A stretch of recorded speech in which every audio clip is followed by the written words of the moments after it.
Hello everyone, my name is Matrapashe, also known as Mendola.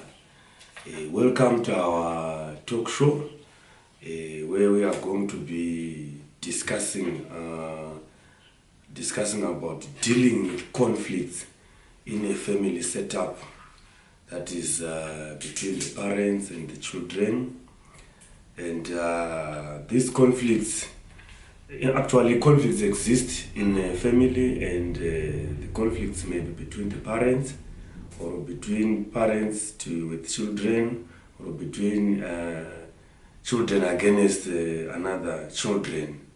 So we are going to be discussing on how to deal with such conflicts if they do happen in a family setup, or if it is a conflict that exists between the parents.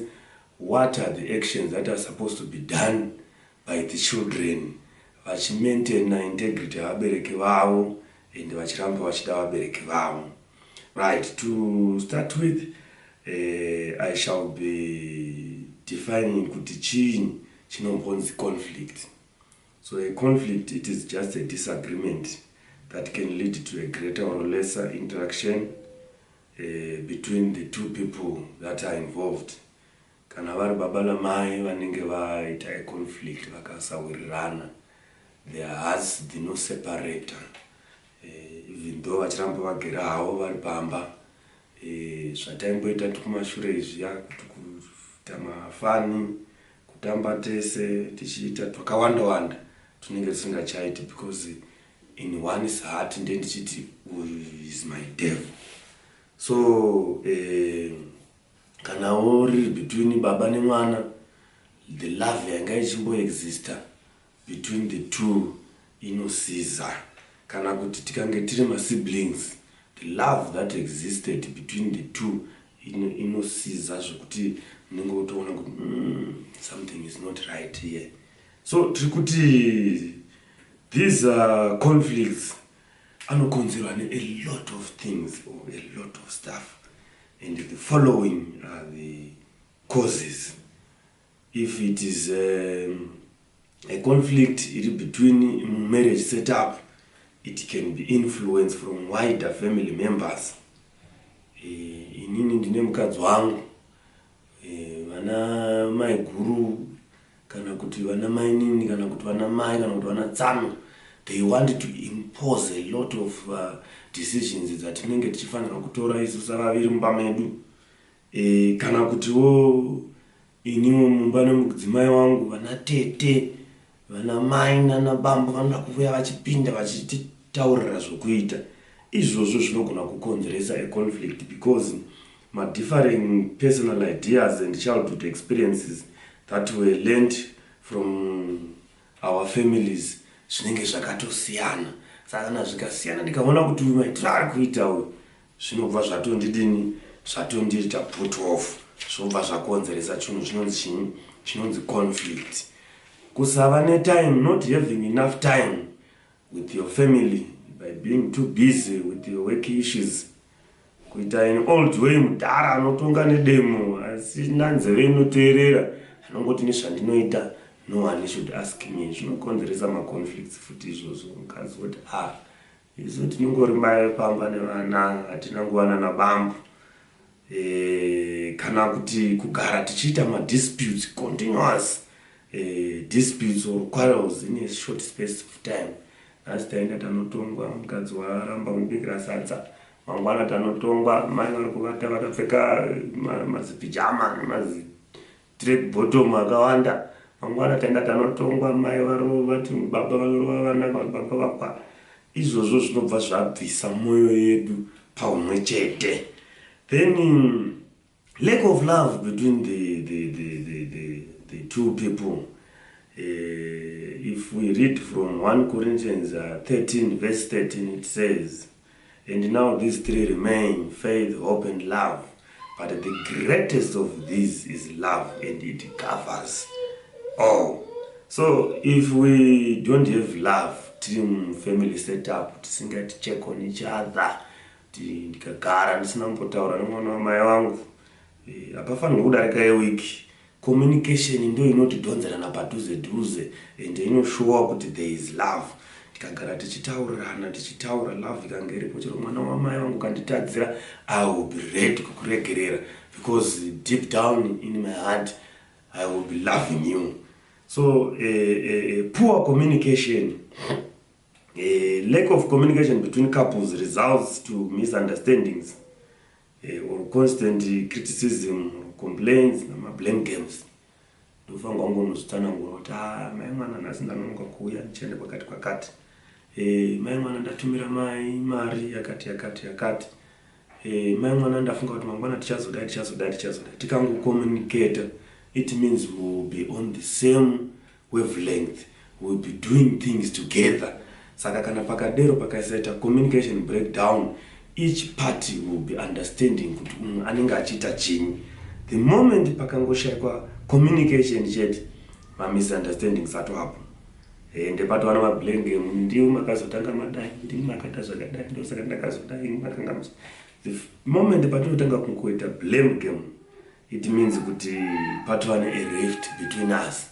So that thing chinofanirwa kuitwa avoided, nokutaura constant communication iri understandable, isina chibhende.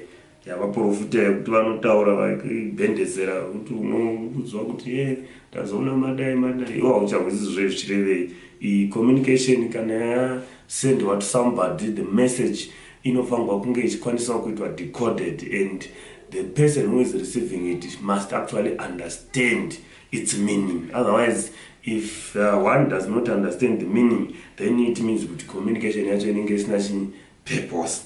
Lack of respect, failure to give each other space in marriage. If we look from 1 Corinthians 11 verse 3, it talks about a family setup. Kuti inotangira pa church inoinclude the mother and the children, and pamusoro pe church panenge pana muprista mukuru wemba vanova ndivo baba. Then from muprista mukuru wemba panozobva pazopinda Christ, unova Jesu mwanakomana waMwari. Then from there tozoenda kuna Mwari. Saka baba vanofanira kunge vane pavo pavanogumira vachitongawo vachitaurawo kana kuti vachionesa. Mai voitawo pavo pavanenge vachiitawo pavanogumira. Kwete kuzonzwa kuti baba vanonosvika vachiti wabika sadza chiridzomba hamuna kutaimba zvikazotwa. Maduties amai iwawo. Umwe nomwe ngaite space yake, because imwewo kana mukapinda muspace yeumwe akazotanga kuzopinda muspace yenyu manje mobva matotanga kutozokonana futi. Saka ngative ine order, ine family setup, ngative ine respect. Mwana ngaarespecte vabereki, mai ngavarespektewo baba, baba vachirespektawo mai, baba vachirespektawo futi vana. Respect ikangova mukati mevanhu vese, then zvinhu zvedu zvinobva zvaita sei, zvafamba zvakanaka. Substance or alcohol misuse or abuse, being dependent on something which perhaps may not only affect family income. Ngochiti tikangoenda mari $10 mumba watotora waenda nayo kuna mwadoro, ende urikungogara wakangotapa. Kana vari vana vanongogara vari pamabridge, vakangogara vandovafana vemadrip vamazuva ano. Unenge akangogara zvake pabridge achidira mari vabereki because ajaira kugara ari on drugs. Izvozvo zvinoibvisa rudo pavabereki, and pachitazve futi chini conflicts which can happen between mabereki nevana vachitiwereka, kana kuti ivo vana pachavo vachikonana kuti ivo kunyanya kudini kumadoro kana kuti kumisuse madrugs. So the other cause for conflicts is financial concerns or money problems. Having too much debts or overspending or jobless affecting income or buying an expensive property. Panouya conflicts pakuti unoona kuti atitenge imba kuMbare kana kuti kumabvuku, unoti ini klasi yangu inoti ndofanirwa kugara kuMandara, pakangogona kutowirirwa mwe ipapo, then there comes a problem. Housing issues, families are able to own their space or they still live with their families at their parents' house. Mukadzi woti baba ndeitogara pedu tiitewo freedom yedu, baba vana vachitofanira kugara tiri pavabereki tichiona vabereki vedu. Izvozvo zvinotokonzera chinyi problem futi. health difficulties, life-limiting illness, or poor mental health causing worry, anxiety, stress, or failing to navigate through family challenges. Unenge watowapa mapirisi, ugara uchimwa mapirisi ana BP, zvimwe zvawaingogona kuita before zvinenge zvatova kutodini kutoaffectika. Saka mukadzi kana kuti murume unogona kutotanga kutoita maproblems ipapo. Then we have argument on having a new baby. Baba na mai, mother will come and say, I need one more baby. But we are not supposed to have to add another baby. Ipapo pakangonetsewa mwasaizvozvo, then there is a challenge for it. Kana kuti poor intimacy, 1 Corinthians 7 verse 2 to 5 inotaura kuti the husband should fulfill his marital duty to his wife, and likewise the wife to her husband. It is the duty of the husband or the duty of the wife to fulfill her duties in marriage. Kana akafeila kuzviita izvozvo achivata akafuratana every day, izvozvo zvinokonzeresa kuti kukonana kwavanhu, macomplaints haazoperi. Inotonzi vanostada science vanoti testosterone ikanyanya kuwanda murume kana kuti wokumukadzi mahormones acho anofanirwa kutapudziwa through that process. Otherwise kana akasatapudzika mamudzi anowanda uchitupa maproblems amwe atee tinaomba kugara uchitupa muchitukana. It's because panenge paine short up. Saka panofanirwa kuti pagadzirike parege kuita maproblems iwawo. Then the other one is infidelity. Cheating and hanging out with strangers or even your ex and discuss your current marriage problems with the ex. Mutauri maproblems enyu amunawo mumba nahabhi uchiudza ex unomuudza kuti aite sei. Inini kana ndikakuona uchitaura ndotofunga kuti waoda kuti ex ave agadzirise izvozvo futi zvinokonzeresa maconflicts. Kana vari vanawo futi vakaudzwa vakasateerera, unzi mwana ndoti udai haatendi, unzoda kuti udai haatendi, kana kuti vanotora masainzi futi pavabereki wonyanya kudawo achingade, zvinokonzeresa futi chinyi maconflicts futi izvozvo. Saka alright, maconflicts aripo tamaona ende taona macauses acho. Chinyi chinogona kuitika? What can be the results emaconflicts kana akaramba achiitika within a family setup? Tine madepressions, kurwara chaiko chaiko. Kana vari vabereki futi tine divorce, kusiyana chaiko chaiko, kutorambana. Kana kuti tough personalities, kugadzira tough personalities. Mukadzi akagara achingoconflictwa naye every time achikonana, anozogumisira agadzira chimwe thick skin chokuti whenever paunomuudza zvakati anenge akatotsika defensive mode. Kana kuti murume akagara achimwenzi manda unogara angova padefensive mode. Tough personality yokuti inini kana akandidai ndichamudai. Hatred chaiyo kumafamily and loved ones. Kaona kuti ndimwe munogara muchiuya muchida kutonga mumba mangu, muchiudzira mumba mangu ngazvo zvakadai, ndinogona kugumisira ndisingachadi kugara ndakuonai kana kuwa nezvenyu. It's because mune muchida kuuya muchipindira. Joy disruption, no enjoying of conjugal rights. Haaripi ushwa bonde kana mukange makagomboresana mwakaisa muromo mumhino, haikudi. Self-esteem erosion, iwo mamugara uchingodzikisirwa, uchingotarisirwa pasi, uchingotongwa namufundisi kuti mukadzi wangu ifente, hagoni kugeza, ndi hagoni kuwadza. Iwe pachako somunhu unobva wafila very useless because mugara muchidini muchiita conflict. Inability to control the children. Baba munonzwa kuti vana vanodwana mai, mubva mati mai ngavapedze.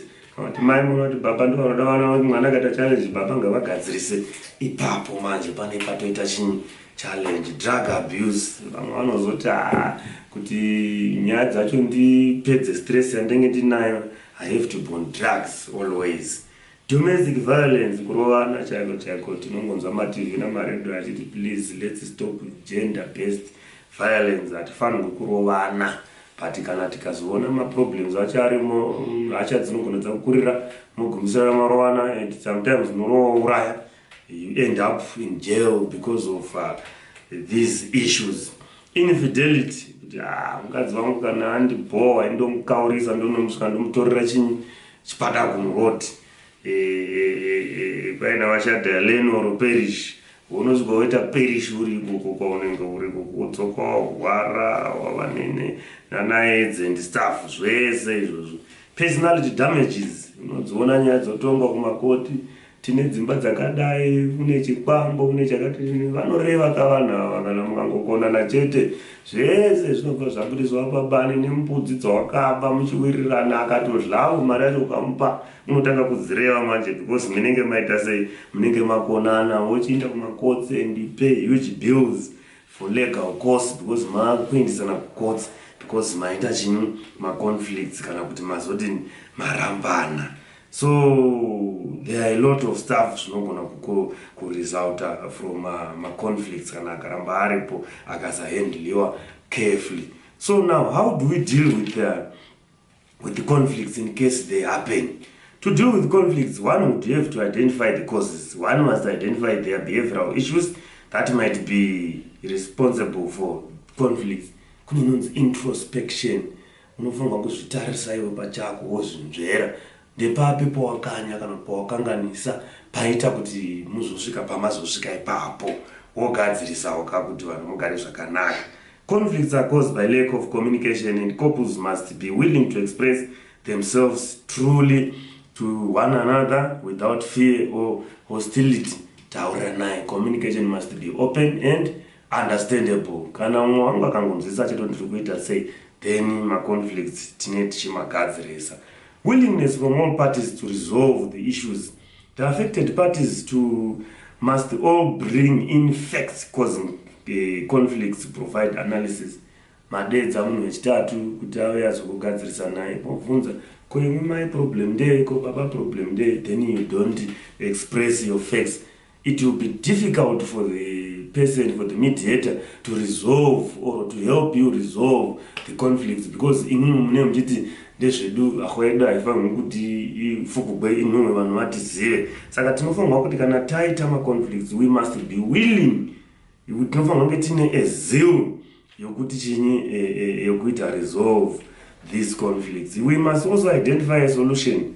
Both parties to have a chance to discuss the situation at hand and understand each other's side through a facilitated open dialogue and a common ground to be found through dialogue. Takambonzwa mufundisi achiparidza zvikanzi kana bamai vanzi ndimuriro wangu vanoti sorry kwacho, haisi sorry kana ikaisori kwacho. Sorry inofanirwa kubva mukati memwoyo after understand where you have gone wrong, wokumbira ruregerero and then wotaura kuti sorry ndavona kutadza kuti auchachipami chinhu ichi handiti. Kana ukazongoona uchiti sorry kwacho zvokuti ungozadzisa ngoti ndati sorry, then that's not a sorry. We must also monitor and give feedback, especially when seeing positive feedback from the other partner or compliment effort. Mukadzi wangu sure paipa taikonana pa ndaona pa communication waimprove, pakupfeka kwako sure waimprove, even pakuchengeta vana waimprove, pakugeza chaiko maimprove mai mwana. Zvinopa manyemwe kuti baba padoro iko zvinovagadzirisa, even patime yekuyakumba, even time nesine mhuri waimprove, zvinopa manyemwe namanyukunyuku kuti munhu aramba achidini achiwedzera. So in management, Thomas Kuhlman developed a conflict resolution model by making use of the below 5 variables, which include accommodating. To accommodate, it is the most cooperative approach, which involves giving up on your concerns and satisfying the other party to avoid a conflict. Mem chinetsana mai vachiti indoda kuti imba ipendwe blue, baba vanondoda kuti imba ipendwe red. Kana wazokura manje to accommodate kuti alright ndaida kuti imba yangu ipendwe red, but it's okay mai ngaichipendwa nechinyi ne blue. That's accommodating. To avoid is then the next one is avoiding. This means avoiding contentious or conflicting issues. Kuzoti mai vakwangu kuti tisiwe nyaya idzi dzokuti tichanovaka imba kubudiriro ivo havazvidi, kana kuti mai vakwangu tisiwe nyaya dzokuti vana tavati vaende kuholiday pagogo mungodzirega. That's avoiding.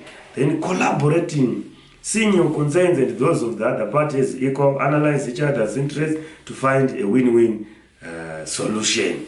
Then competing, it involves constructively oppose each other in order to take or have the best course of action. Kuti zvamama muchitaura ndizvo, but apa hamupavoniwe kuti kana tikafamba takadai tozoenda takadai unoti shuwa ipapo muright matoresolve what a conflict. Then compromising is the perfect balance or middle ground which is seen as a solution that's acceptable to both parties and may not be completely satisfactory for either of the team. Ndezokuti tiri kuti wanga wachiti imba ndoti ipendewe seblue, mai wachiti imba ndoti ipendewe cream, takuti alright mudining ndio mwekwa cream vati kunze maybe toisa blue, taendawo pachinyi pahafu hafu, tatora zvavava tikatorawo zvavava. So in effect, when we are also discussing conflicts, we must also consider timing for these discussions. Mutauri discussions mese temperature nyari high mese makagumbuka munofanirwa kuita cool down, and motaura mese makafara muchikwanisa kuteererawo futi umwe nomwe achiteerera umwe, and muri chinyi respectful, and muine kindness, and muine love inofukidzira zvose. Right, then children, what is the children's role kana maparents achiita conflict? Vana tinofanirwa kuita sei kana maparents edu akanga achiita conflict, vane disagreements avanenge vanawo? Children should continue to love both their parents equally and should never take sides and be involved in their parents' conflicts. They should remain being independent, for their actions may either worsen or may soften the parents' conflicts. My parents should avoid sharing the details with their children, for they paint one as the devil and adds up hatred by the children. Mai kana manetsa mama uya kuti mai venyu vanozodai, kana baba vanetsana ona mai uya kuti mai venyu vanozodai, mwana haana chokuita. Because mukamuudza murungoita mwana avenge one of the parents, weziye mwana achifanirwa kungoita ona chinyi maparents ake ose mai nababa, haafanirwi kunge ane side raanotora. Hamuri kuita maproblems enyu baba namai, pedzeranai muri vaviri ikoko kupi kubedroom. Then the children should never at any cost confine the parents. Rather they should approach bamunini kunana baba or sekuru or mai guru kunana mama to raise their issues. And ukaona mwana wazozoti baba zvimakaita mwe zviri wrong, maisafanirwa kudai, that's not it. You must have a proper way yokuapproach one of the parents kuti zvirege kuzosara zvava zvako, because vanhu vairane vachidanana vanodzokerana usikautaurana, then voti sorry. Kana vaita sorry each other, they don't come back to you and tell you kuti baba vazoti sorry, iwe ucharamba wakabatirira, problem inozosara yava yako. So in Ephesians, God commands us to honor our parents. Ephesians 6 verse 2, honor means giving weight in your hearts and lives. And James 1 verse 19 to 21, we must be quick to hear, slow to speak, slow to anger, for anger does not produce the righteousness. All conflicts should never be allowed to explode without finding a solution. Tinofanirwa kuchenjedzika kuona kuti there is now a contentious issue. We approach one person unofanirwa kunge achigona kudzora one of the parties, then kana adzoreka katomuvha mberi chienda mberi.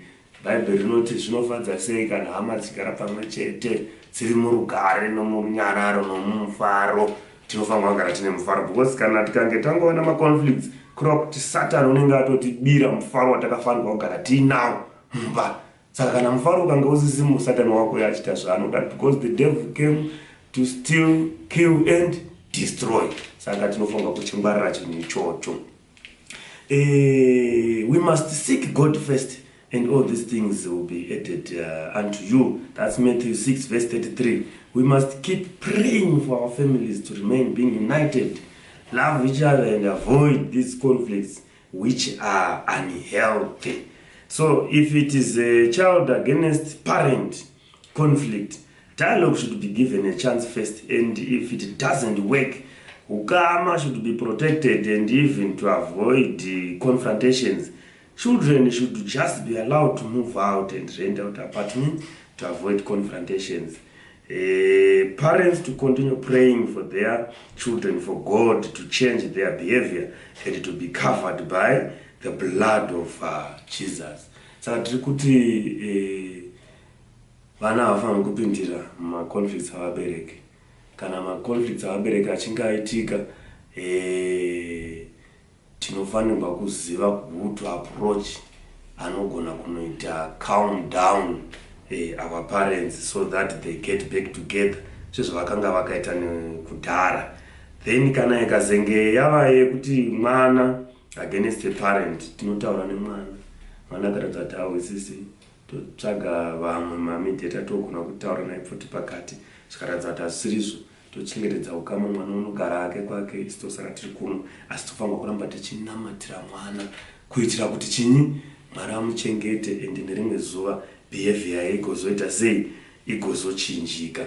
Kana vari mwana against mwana, tinofanirwa kuenda kuma parents kana kuti vana sekuru, whoever unokwanisa kuunderstanda kana kuti anokwanisa kudini kugadzirisa nyaya idzi.